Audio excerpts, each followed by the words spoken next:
بسم الله الحمد لله والصلاة والسلام على رسول الله صلى الله عليه وسلم. هردفتوتا داوتوتا كينيا كان فقو فيديو جرتن عرقا داونا دكتور مراران هقنتوتا أمنتي إسلاما كان قرتي waliin rantana walgahii godhuudhaan akkasumatti daawwannaa masjida Tawfiq Islamic Center wirtuu kan ummata hawaasa Oromootiin ijaarame dhufanii daawwatanii dinqisiifatanii hawaasa muslimaa hoggantootaas dubbisanii gaafii fi deebisaa illee taasisanii waan marii bal'aa guddaa taasisanii gara Siyaatil imalaa jiran.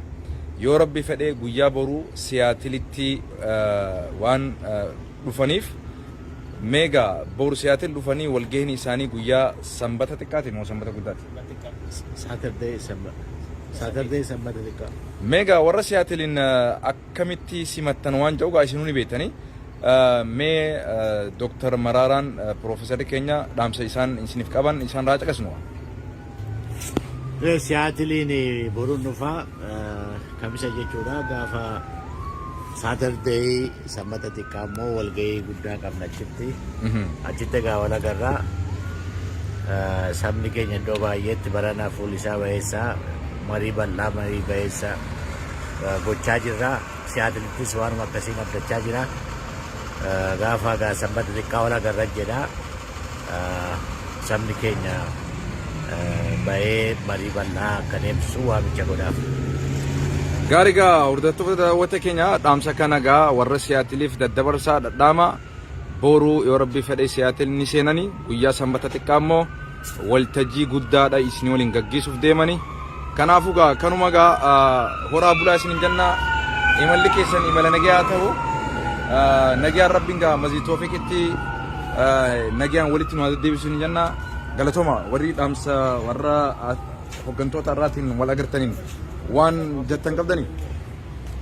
Simannaa baheessa nasimattanii waan isin haa tolu gara fuulduraattis waan akkasii kun jabaatee taafufu waan saba keenyaa gara fuulduraa jabeessinee marii akkasii gaggeessuun nurra jira. Tokkummaa saba keenyaa eeguun nurra jira. Ulfaadhaan jedhu. Galatooma isinilleen akka dhugumatti nama tokkotti ummanni Oromoo muslimaatis ummata kiyya jettanii amantiidhaan osoo addaan hin qoodin walqixxummaadhaan ummanni kiyya kan Oromoo muslimaatis ummata biyya kiyyaati lafee kiyya nama kiyya saba kiyya lammii kiyya jettanii ummata kana osoon argine hin deemu jettanii dhugumatti kun seenaa guddaadha. Yeroo duraatiif yeroo jalqabaatiif nama gartee hoggansa Oromoo keessatti akka nama tokkotti yeroo hedduu nama faranjiin nu dhufa biyya kana keessatti warra hogganaa nama biyya kanaa seenataraa nu dhufa gavarnaraa nu dhufa meeraa dhufa akkasuma koongiresmaanii dhufa. Kan Oromoo immoo kan gartee siyaasaa hogganu Jawaar Mohaammed Maleegaa namni yeroo duraatiif jalqabaatiif masjida keenya daawwannaadhaaf dhufee ummataan qaba. Ummanni Oromoo ummanni muslimaa ummata biyya san keessatti illee gahee qabu abbaa biyyaati abbaa lafaati ummata irraa dhaladhee ummata gartee anallee na dhalchi jettee ummata kee bakka inni jirutti qabeenya isaatis dhuftee daawwattee eenyummaa isaatiifis kabajaa guddaatti gootee kana dhufuun ulfinaa fi guddina guddaa kabajaa haganan jenneen argaggeeffama. Kanaafuu fuuldurri kee akka ifnana ta'u akka tokkummaadhaan duratti illee deemtee yoo boru hiree hoggansu isaatti illee argatte ummata kana walqixxummaadhaan muslimii osoo gartee akka lammii lammadatti osoo of ilaalle akka abbaa biyyatti akka abbaa lafatti if ilaalee biyya san keessatti walqixxummaadhaan mataa ol qabatee abbaa biyyaa tahee kan biyya waliin jiraachistan ta'u abdii guddaadha nutti hortee jabaadhu ulfaadhu sin jannagaa. Ulfaadhaan jedhanis. Galatooma gaa. Asiini makiinaan as jira. Abba Baqila mee maal jettaa ta'u? Bareedaadha itti gammannee irraa ol ga'ee bareedaa ture. Sure. Sa'aatii dheeraa fudhannee turre nama gammannaa. Haalatonneedha baay'ee waan nama gammachiisudha. Sheekonni keenya hunda ba'anii. Sirri.